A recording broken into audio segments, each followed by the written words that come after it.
That's what I was saying. Let's go. We should be done in an hour. All right. Somebody came to my house with germs yesterday. Ready, Sam? Great. Call this meeting to order. Please rise for the Pledge of Allegiance. To the flag, the United States of America, and to the republic for which it stands, one nation, under God, indivisible, with liberty and justice for all. Clerk may now take the roll. Councilmember Porter, Present. Councilmember Middleton, Present. Councilmember Kavanaugh, Present. Councilmember Dundon, Present. Councilmember Costi, Present. Councilmember Hotchkiss, Present. Council President Matavetsky. Present. Thank you. Great. All right. We got a short agenda, so let's get going here. First, we have RL 24-104, considered an employee. So I'll hand things over to Councilman Porter and we'll welcome down Director Kent Drake Drees. What we have is RL 24-140. An ordinance to amend the 2024 engineering budget to adjust for the budget transfer error. Hey, Kent, how you doing? Swell, how you doing? All right. So explain what the situation or what was the error? Because I was looking at this and I was maybe a little Yeah. confused. Well, as you recall, we met here some time ago. I think it was in January or so. So it was just a standard thing, and we talked about the person who had not passed the civil service exam, so Right. she could no longer stay in that position, so we had to change job titles. So that's what we did, and we had an RL to move the money from the administrative position, which she was in at that time, to the senior account clerk position where she was moving to. But because of one digit was wrong on the RL, which no one seemed to notice, that money actually came out of the personnel line. So actually my office, so that came out of the salary line for the civil service and personnel assistant, which fortunately was vacant at the time. And so it came from there instead. So the money for the administrative assistant and engineering stayed in engineering. And the person moved over to the senior account clerk position, and that position got funded by the civil service and personnel assistant line from my office. Okay. So where is the money, where is the money? So the Good money never left the administrative assistant position. So that's where it stayed. Okay. And that's where it's sitting now. And that's what the RL is to get that back to my line, to the personnel and civil service line, so that I can hire somebody and pay them out of that line. Otherwise, I had no money to pay the civil service and personnel assistant. Okay. Yeah. So the old switcheroo. Yeah, it's just a switch. Okay. Okay. Yeah. Any Yeah, further that- questions? That's what I was saying. Councilman Hotchkiss.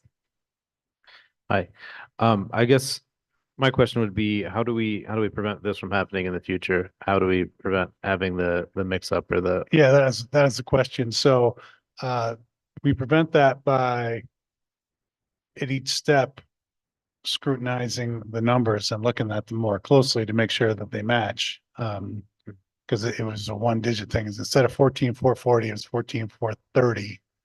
And then that's what did it all. So it's just attention to detail and ensuring that that doesn't happen again.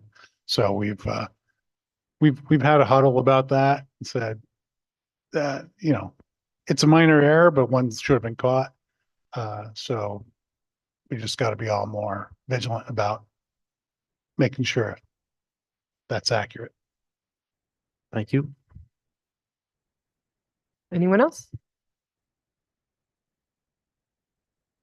Councilman Dundon? Yeah, I mean, I understand it was one number missed, but that seems like that was one number missed from multiple departments. I mean, that's kind of just has me feeling uneasy on that. I mean, who else would cross-reference these numbers besides just the comptroller? Yeah, so, on the one side of the RL, they were correct, and on the back side, they were not correct. Okay. So it wasn't wrong on each one of them. So when I asked, on the front side, when I asked it, they were the correct numbers. And then when this side was done by the comptroller, that's where the number switcheroo happened. And so, I don't think everybody who looks at them even knows what those numbers are, even to say that. So, and it looked right because we all know that we would recognize them as personnel lines because they're in the 1400s and a 5100. So that all makes sense in that way. So I don't know that it immediately would jump off the page to anyone. It didn't to me.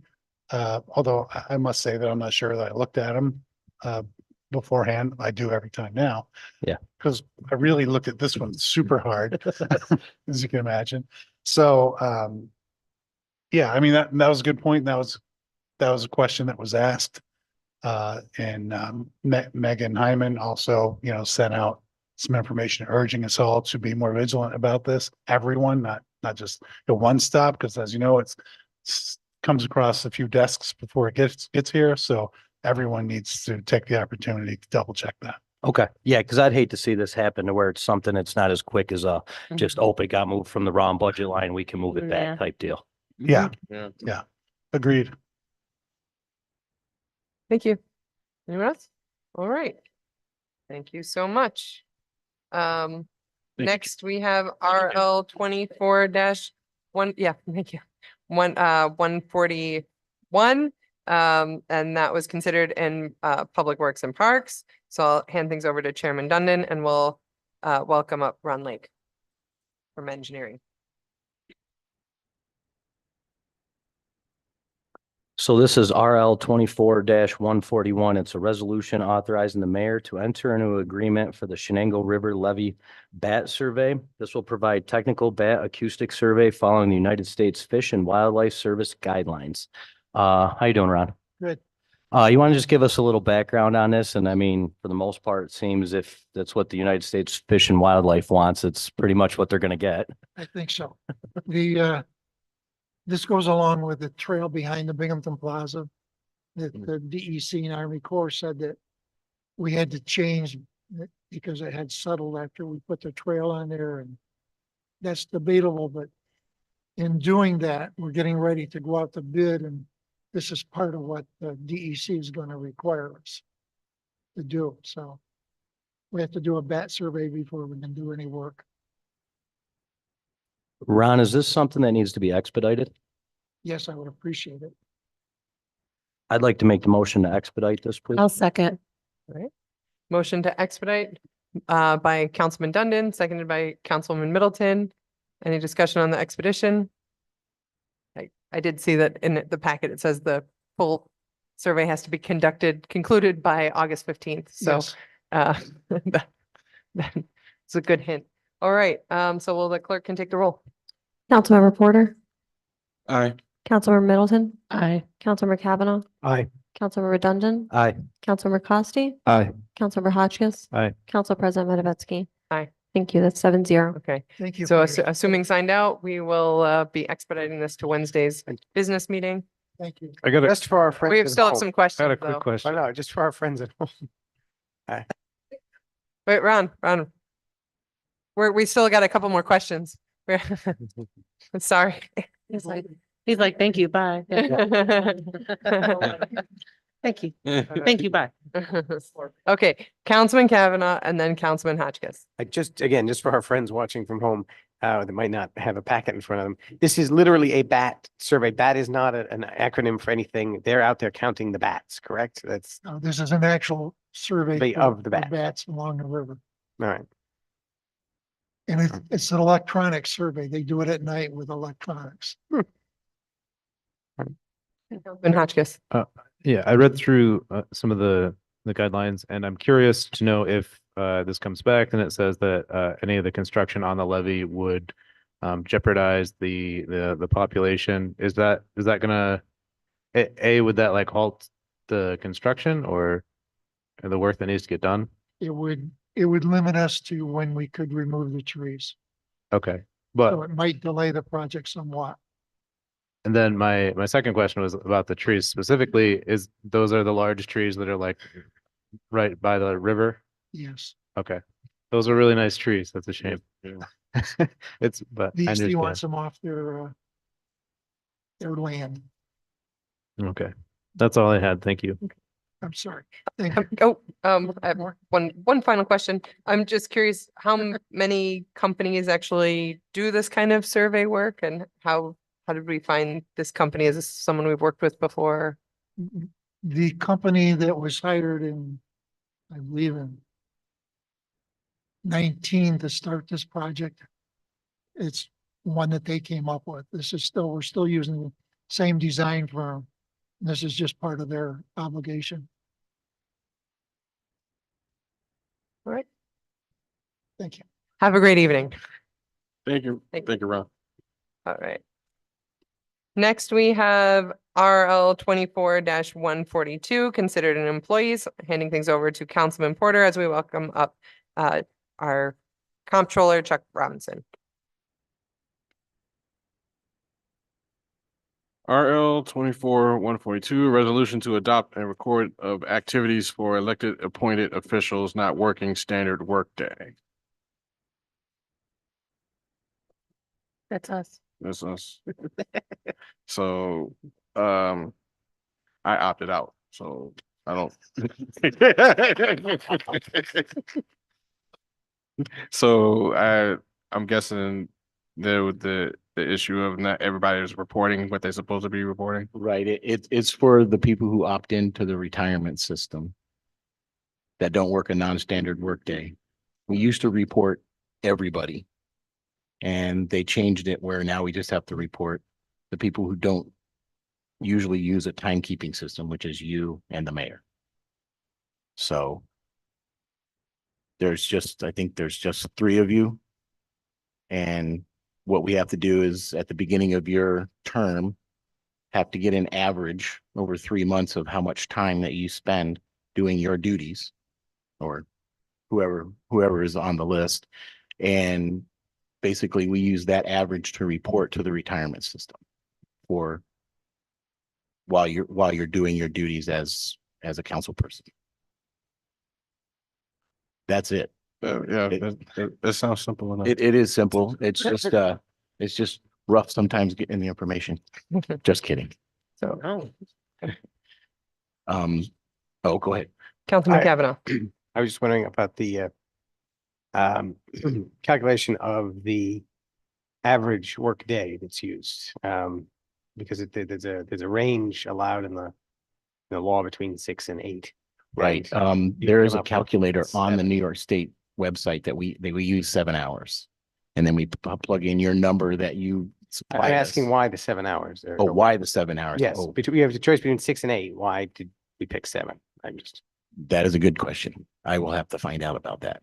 okay. I had a quick question. So who reports? Only city council and the mayor, or just like everybody who's on it? Like, so you said we're the only people that signed up are the only people that do it? I was just confused. The by ones that. who signed, like when you became a council person, Uh-huh. you were offered the opportunity Yes. to get into the retirement system. If you Mhm. opted out, you don't Okay. have to do this. Okay. It's the ones who opted in and those who do not use a normal timekeeping system. Okay. Just wanted to- So So everybody else basically is, we get elected. time clocks Okay. and everything. Which I don't know. Maybe it brings me to a question of what would it be?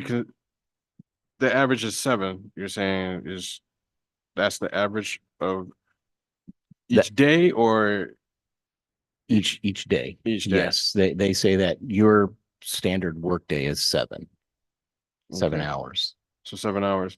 Is this could be correlated to a data to better a better way into helping create more revenue for person in this position of a council? as like a regular standard work day, or considering a full-time position. That's basically what I'm trying to get to.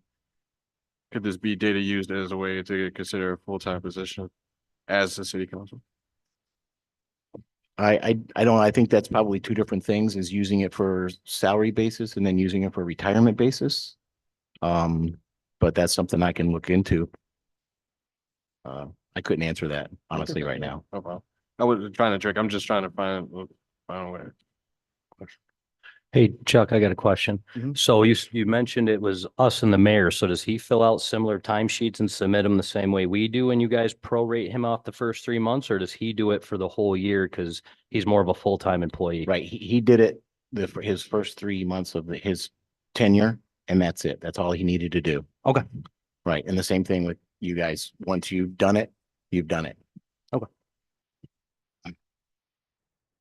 If I remember correctly, we can actually resubmit later on. Absolutely. So if people take different roles and find that their time commitment has changed substantially, Mhm. you could submit additional 3 months somewhere else to Yes. update the calculations. Councilman Hotchkiss? I just wanted to ask this, we have to pass this every year, this resolution? Just one. No, you just No? have to pass it one time. Okay, Or, like Council President said, if you wanted to redo it, we would have to redo the council, the resolution for that person as well. okay. Thank you. So the goal is that if anyone has outstanding still, that they're in before we vote on this resolution, so we can add in everyone who's submitted. I guess that's up to the clerks, I just want to make sure there's clarity on that. because we can't submit anything until we get it all signed from the clerks. So. Okay. So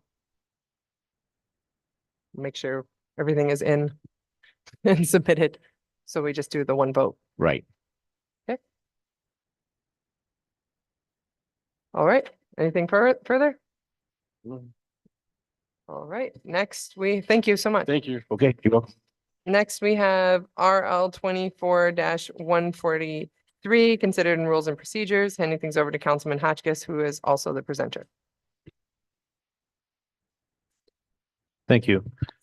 So this is RL 24-143, an ordinance to amend the city code section 26(6) D to align with open meetings law. So the background on this was, you guys are all aware, we had a couple meetings this year that we had to move legislation to a special business meeting because we weren't in compliance based on just a technical glitch or a hiccup. And I think what I'm trying to do is have our charter move closer to open meetings law and the language that they're using. I understand that might be a legal concern there, but that's the intention. I think the open meetings law, how it reads, gives like a little bit more leeway in the event that there is something that's unexpected while we did all of our due diligence to have our time set up, the agenda posted, et cetera, et cetera. So that's the intention of what I'm trying to do here. Are there any questions?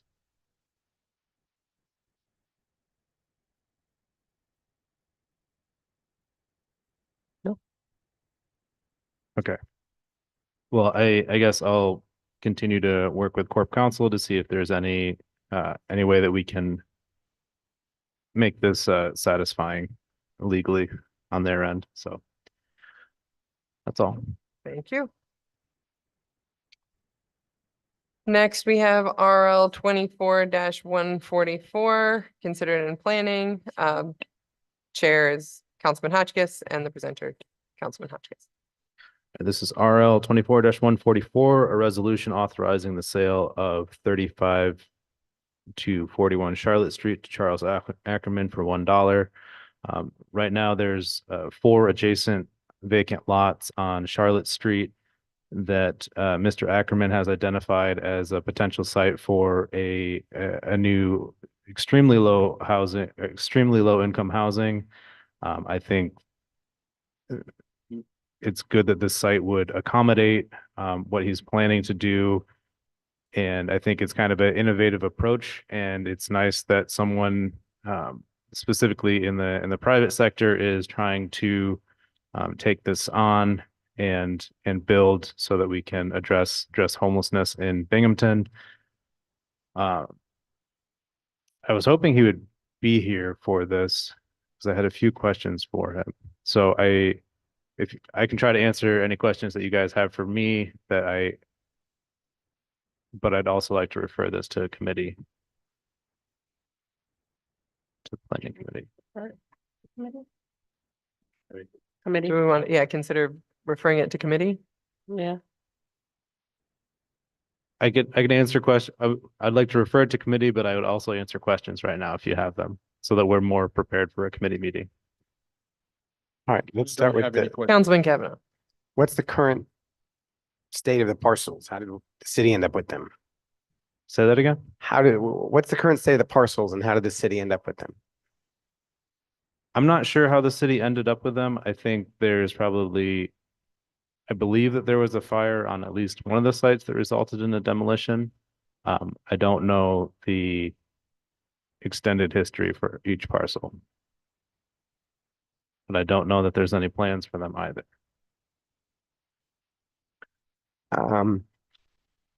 It looked like this is step one. Is sale necessary, or could another agreement that's short of a sale be suitable for him to proceed? Maybe you can move closer to your mic. I'm having a tough sorry. time hearing. So, this is step one has him acquiring the land. Is there I would like to see if it doesn't go well, if it doesn't work out, I would assume we would put in deed restriction to be able to take it back easily somehow, essentially. Yeah, I I think think this is going to need a lot of work with legal, because I think this is a new path for council, which is cool, but. right. Yeah. I wanted to do the deed restriction around the building ultra low income and then have that would be the only intention or the only thing that those. Here. There he is. There he is. There he is. Welcome. I love it. Yes, Yes, come. sir. Come on. Mhm. And just make sure you press the green button so there. So we were just discussing deed restrictions. So if for any reason that you can't make this project happen, we'd like to potentially have a clawback provision so that we could get the parcels back. Is there a timeline on that? Oh, we'd have to think about that. Do you want to give us an overview? Yeah, Yeah. let's start with an overview.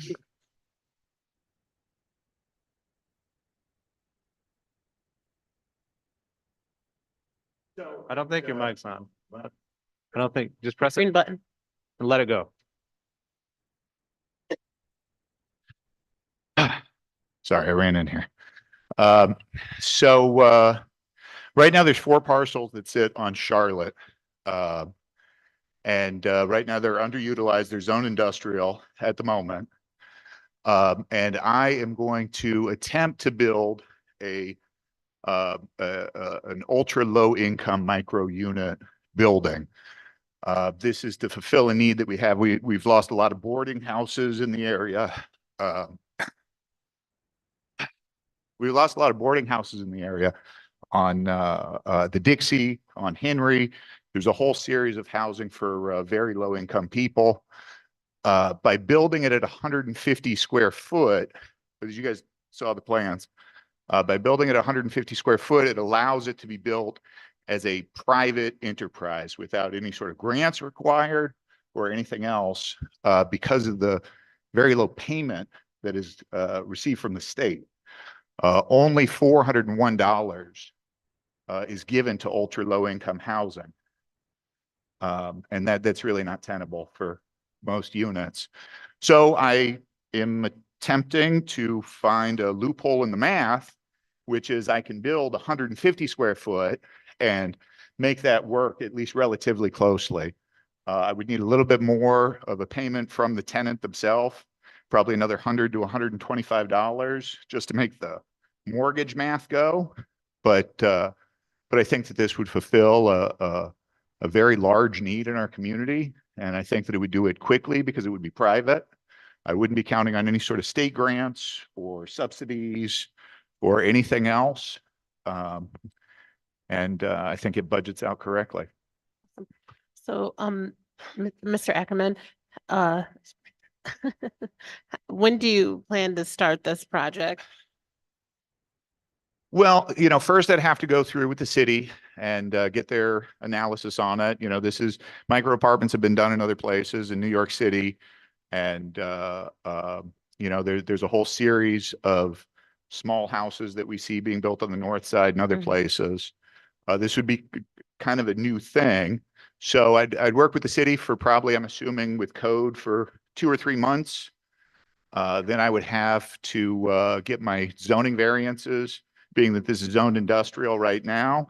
It neighbors an R3 property, which would allow me to at least apply for a change of zoning. Hopefully with council support, that would be able to be done. And if I can convert this to R3, then I would begin the building process with Signature Homes is one of the builders I'm looking at. There's a modular company out of Pennsylvania.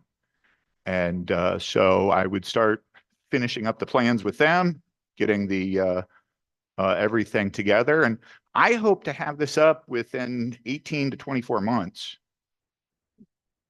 Without any hiccup? Without any sort of state subsidy. I will be applying for a pilot application at some point for this, but short of that, no other help, no outside resources, no nonprofits, a completely for-profit private venture to put up clean houses. Each of these 150 square foot units, as I'm sure you saw the blueprints of, each would have their own bathroom. Each would have their own kitchenette. It would not be anything fancy by any stretch, but it would have its own front door. It would have its own window. It would have HVAC, and it could give the opportunity for people to gain a slight a toehold.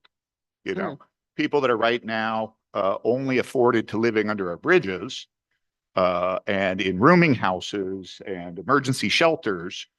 This could be a permanent home for them to at least start with, right? So is that, I'm sorry, so is that the demographic you're looking to serve? Yeah, that's right. The ultra low income. Right now, the state offers an emergency subsidy of $401 that you can get. That is the it's very hard to make that go. Okay. And again, I would be asking for a little bit more from the tenants, probably somewhere from $100 to $150 a month. Okay. But So that's, it would be better than staying at a hotel. I mean, right now, I know that from what I've read, the county services are spending, what is it, $7 million Okay. on motels. This would not be much more than a motel. It Okay. wouldn't. 150 square foot, kitchenette, fridge, and 2-burner stove, little microwave. Okay. And all the bathrooms on the first floor there are only 2 ADA compliant units in the building that meet all the bathroom requirements. But the other 10 units on the first floor would all be built with what's called a wet bath, where it's all tiled with a drain in the middle of the floor where the shower comes down. And this is to allow people that are in a wheelchair to be able to use the facilities, because unfortunately, because of the insanely high cost of construction, it's just very difficult to add square footage, even for the ADA requirements. But this would not, it would meet all the standards and the code compliance, but it would have an additional 10 units that would be available to people with wheelchairs to at least use, and it would be better then, right? So, sorry, just another question. I know that you said that, you were working like for profit. Would you ever think about working with a nonprofit to kind of help you, guide you through that process? I would certainly look for a nonprofit on the back end. Yeah, okay, like a guidance. So I personally get frustrated with homelessness in our community, and I get frustrated that people have to live like this, that this is not, and I find that things take a very long time when it's done through the nonprofit sector, the course. state sector. Of course. And this is just math that works. I'm a Sure. real estate broker. I look at math all day long on what works on a property, how is it profitable? Mhm. And I just happen to find a loophole in the math that says a 150 square foot apartment will work at about 500 to 550 a month. And I can make that go and I can get a bank to fund it. But as far as working with a nonprofit, sure, as a tenant potentially, Yeah. I would, Or just kind of like, I'm thinking like, just to like help oversee it, because I'm not sure who, like, I'm not sure if you would be able to like have the time to like oversee like something like that, because I'm sure there might be people who have certain needs that are using that facility, your I facility. think that would be ideal. Okay. I do. I'm not I'm always sure. thinking, I have, as a real estate broker, I have run boarding houses before. okay, It is a thing that is common to my industry.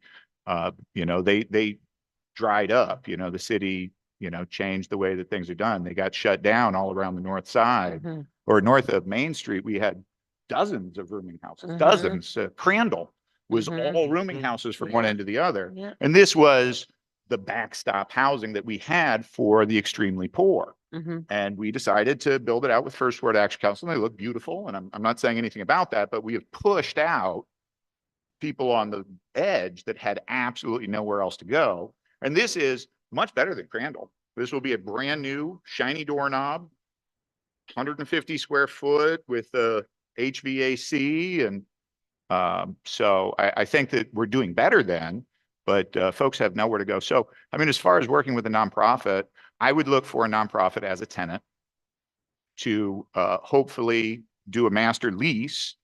But I don't want to wait for the nonprofit. Okay. I know that if I put up 36 units, that I will have a myriad of nonprofits ready to talk to me Yep. about their housing needs. Yep. And I think that too often we get caught up in all of the answers checked first, when really with our housing crisis, we need houses. We need units for people to live in, Mhm. and then it will sort, right? True. I don't think that having too many houses will cause future conflict. I think it will only eliminate issue. Thank you. Thank you. So I don't really have a question for you, Mr. Ackerman. It's more of a statement. Looking through your packet and reading over your blueprints, I absolutely love this idea. And in any way that you can get my support or anything you need from me as a council member, please reach out because I'm willing to work with you and make sure this project gets done. Me Thank you too. very much. I Me too. appreciate it. Thank you very much. I have a question dealing with just the maintenance Mhm. of it. How would that work? Since now that you were talking about, is this more of an experiment of how? It is an experiment to build new, but we have been running rooming houses that have common kitchens and common bathrooms Right. for 150 years, 200 years. I don't know. Beginning at a time. I don't know how long we've been running rooming houses, and I have run rooming houses. I had a 22 bedroom place that I put together. So managing maintenance, there's, Especially within it's low income, and then you're talking. I like to keep decent properties, and I like to make sure that my properties don't, are not a danger to anybody. When I ran that rooming house, I painted it. I tidied it up as best I could. It was very difficult. There was a lot of people that had a lot of issues that were living there. Unfortunately, it's a failure of our system, not necessarily the property. And, I hired a social worker to go through and help people find DSS benefits so that I had less issue when it came to food security. If people would commonly fight over the food, they would fight over the bathroom, they would, I have done these things in the past, but no, I would run this like a regular place. Hopefully I would find a nonprofit. I haven't reached out to, I've talked with a couple, but again, my plan is the house first. I don't see why a housing-focused nonprofit organization, of which there are many of in our community, would not be interested in entering into a master lease on this property once built. Or do you plan on building more within other communities just like this? If this If works. possible, if this If works. this works. That's what I'm saying. Yeah. This seems like If this more of works. like. And again, I'd like to say I'm using my own money and I'm using my own credit. And I am building this at, there is a return. You know, I am in business. It is not a fantastic return. I could certainly do better on other things, but it's solid enough where the bank will talk to me about it. If this works, yes, I will do it again. Yeah, because when I was thinking it's $401, and I was thinking, what does that add?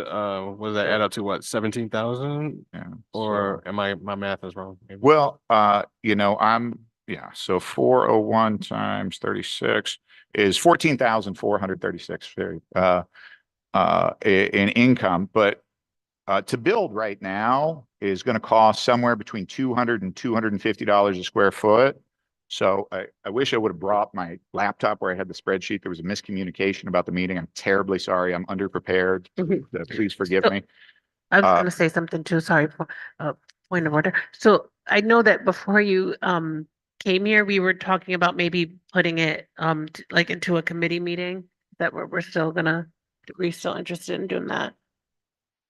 Is that okay? So we could like, Sure, whatever you want. So I still think it would be good to bring it back up in committee okay, and have more conversation about Yeah. this, but okay, if I could just finish this. yeah, no, that's finish- fine. yeah. We're just thinking, Sure.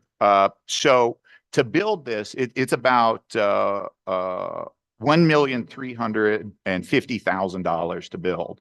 So it is going to be extremely expensive, and the 401 is very tight. So normally I would do something with a much better profit margin. Yeah, because it seems like you'd be losing money more than you'll be gaining. You know, I mean, I promise Alumni the spreadsheet works, or Councilman Porter, the spreadsheet works. It is correct. And I do believe that I can get it to go as long as prices don't go up dramatically, you know, but I can't start the process until I have the land. Right. I can't go to the builder and say, I want to build on this mythical piece of land here. And wouldn't this be great? What is my expenses on this make-believe space that I have? I need to secure the property, and I'm more than comfortable with a clawback. If it doesn't go, I have no problem with that. I'll pay the taxes on it in the short term. And, you know, as long as it's a reasonable timeline, a few years, just to make sure that I don't mess this up too bad. I will then expend my own money to hire an architect and get this thing built. So yeah, I mean, it profits. Could I make more money elsewhere? Sure. But I've spent a lot of my career gentrifying these places. The Windermere over on Washington, I turned into a frat house years ago. That was 50-room boarding house, very similar. Kitchenette, small sink. I've spent time worked on the Dixie. I worked on a number of buildings around Binghamton that these people have been displaced from. And I do believe it is progress. I do believe that having Washington not be rooming houses and to be a more vibrant part of our economy is for the best. But we still need to answer the question of where these folks live. And these people that have very little resources deserve respect enough to have shelter over their head and a restroom to use, and it be clean and air conditioned and heated. And I think that's the least that we can do for humanity. Okay. I mean, this is, I don't disagree with you, and I think this is doable. I just want to ask some basic questions that would. Sure. Well, it is nice to hear a developer say they want to wait till they have the land before they start trying to build something. oh, I love that. Thank you. That's very new. Thank you. I like that. I like that. It's a decent idea. Thank you for that. Oh, you're gonna. I had a question about your the parcels and how you laid it out. It seems like are you doing that to fulfill a parking requirement? 100%. So Okay. for this, I'm going to need it that as code states right now, 36 parking spaces, which is really, really, really hard. I am going to go for a variance, and the variance says that I can reduce that by half with zoning approval.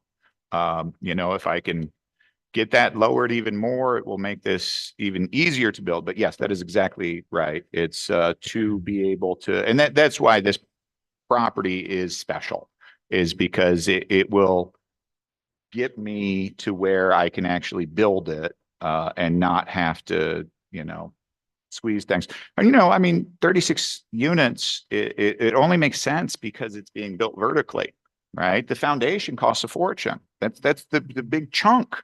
So if I can put the units all together, but the rest of it will be parking, or as little parking as I can put up. I think that you all should take up parking requirements as something to think about. I think that they are obtuse. Do we have a sense of how many super low income folks have cars? I would think few. I would think few. I wish that I could speak to that right now, and I don't know. But it certainly, I mean, the parking is going to be a burden. If there was a way to eliminate the parking requirement, I would be all for it. Right, interesting.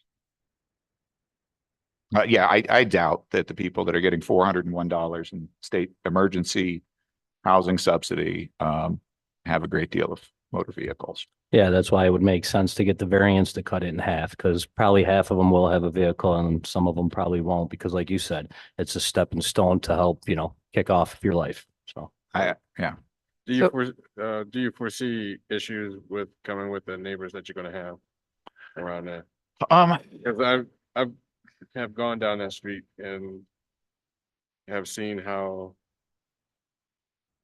some of the residents in that area happen to take over some of the land that you're talking about trying to use. Yeah, I mean, currently on city-owned land, there are trailers set up on these parcels where people are at minimum parking trailers. I'm not going to speculate as to what else may be happening inside the trailers. I would hate to think that but yes, the neighbors have taken over the space. This is not a high income stretch of land. It is in fact zoned industrial.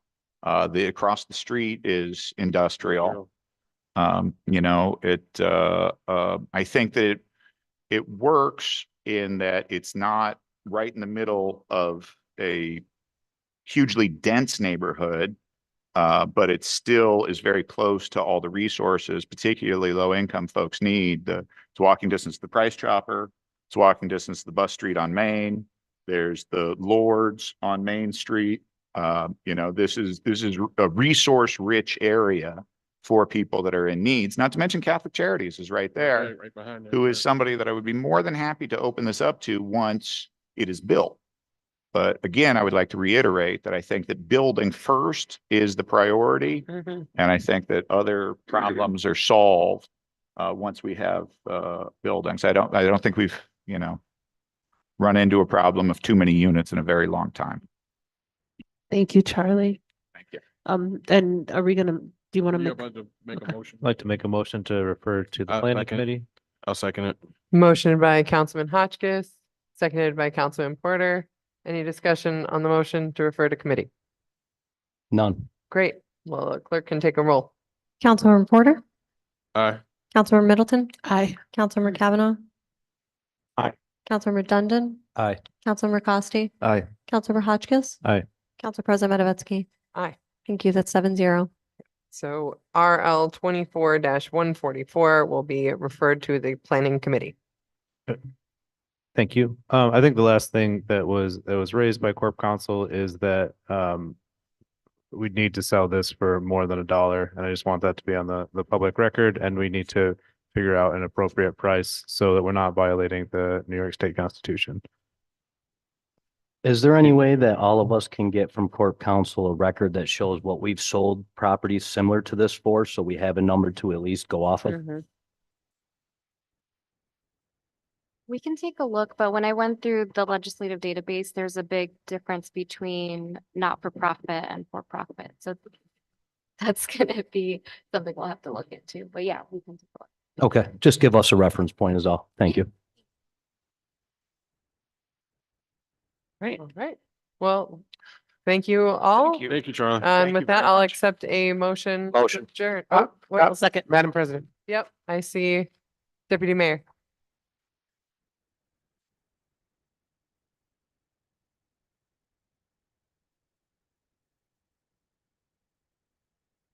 Potentially the committee meeting? Makes sense?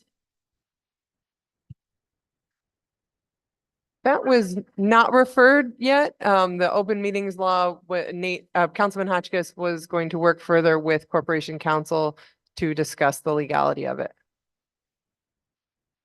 Yes. Great. Thank you. You have one, Rob, Oh, Councilman. Councilman Kavanaugh. Yes, with your permission, I'd like to reopen discussion of RL 24-131. It was addressed at two work sessions ago, and it hasn't been signed out yet. Fairview recovery. We're being advised we need to stick to the agenda. No, we don't. It's a work session. You're able to add things at your discretion. I 100%. This was something that was at a work session that is sitting there. I mean, it's open for discussion. I guess maybe in the future, we'll add a section on the work session agenda for old business, things that were introduced previously. Okay.